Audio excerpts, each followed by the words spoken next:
Сайн байцгаана уу? Бүгдээрээ бодлого бодцгоё. За биднэрт болохоор тоонуудаас бүх рационалтоо ялгаж бич.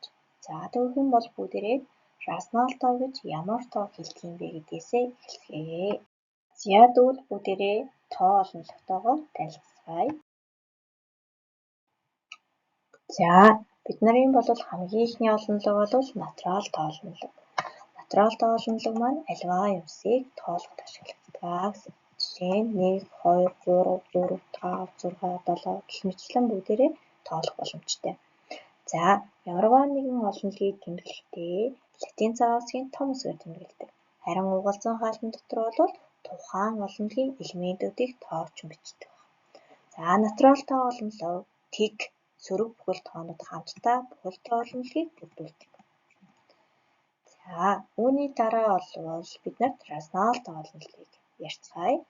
За рационал тоо олонлого маань ямар шинжнэртэй юм бэ гэхээр А хувааханд Б буюу биднийхээ энгийн бутархай хэлбэрт бичигдэж болох тоонуудыг бид нар рационал тоо олонлогт авч үзэх.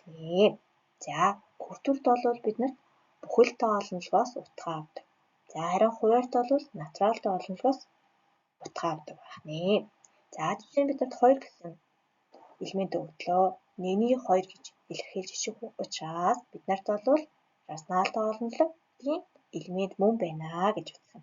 За хасах 8-г бол бид нар хасах 8-ыг хувааханд 1 гэж илэрхийлж бичих боломжтой. Тэгэх юм бол энэ маань биднийхээ рационал тоо олонлогийн элемент мөн байна гэж үзсэн.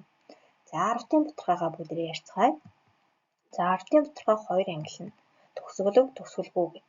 За төгсгөлөг гэдэг маань болохоор таслаас хойш орон маань тодорхой нэг орон хүрээд дуусна гэсэн байна. Төгснө.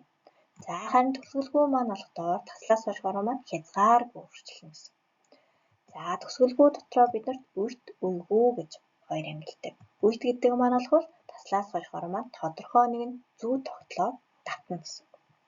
За харин үегүй гэдэг маань таслаас хойш орон маань хязгааргүй үргэлжилнэ. Ямар нэгэн зүй тогтол агуулдаггүй гэсэн байна. За тэгэх юм бол бүгдээрээ тэг 1.5 гэсэн элемент өгсөн байна. Тэгвэл бүгдээрээ 2-1 гэж энгийн бутархайгаар илэрхийлэх боломжтой учраас энэ бол бидний рационал тоо олонлогийн элемент болж өгнө гэсэн байна. За 271 мөн адилхан рационал тоо олонлогийн элемент болж өгнө. За биднэрт бол тэг 3 гэж давтагдчихаа. Тэгвэл энэ давтагдаад байгаа маань биднийхээ үе болно гэсэн. Тэгэхээр биднэрт алтын бутархай төгсгөлгүй үйт болвол биднийхээ энгийн бутархайгаар илэрхийлэх боломжтой байдаг учраас рационал тоо олонлогийн элемент нь болж өгнө гэсэн байна. За тэгэхээр рационал тоо олонлого маань болвол натурал тоо, бүхэл тоо тий. За өөрөөр хэлэх юм бол А хуваахын Б гэсэн хэлбэрт бичиж болох тоонууд бол рационал тоо олонлогийн элемент нь болж өгнө гэсэн байна. Харин төгсгөлгүй, үегүй байх юм бол бид нар энийг иррационал тоо олонлого гэж нэрлэдэг. За рационал тоо, иррационал тоо олонлогийг хамтд нь болохдоо бид нар бодит тоо олонлого гэж нэрлэдэг. За тэгвэл одоо бүгдээрээ үндсэн бодлогынхоо бодолтыг үздэгье. За эдгээр тоонуудаас аль нь рационал тоо болж өгөх вэ?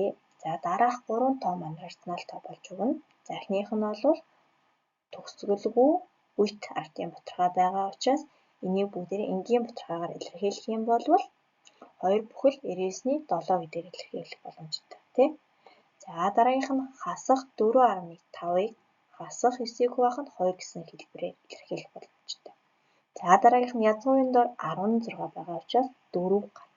За тэгэх юм бол 4-ийг хувааханд 1 гэсэн энгийн бутархай хэлбэрт бичиж болж байгаа учраас эдгээр 3 тоо маань бол рационал тоо олонлогийн элемент нь болж өгнө гэсэн байна. За мөн биднэрт болохоор энд төгсгөлгүй үйт бутархайг энгийн бутархай руу шилжүүлэх санамжийг багш нам авсаргасан байгаа. Анхаарал хандуулсанд баярлалаа.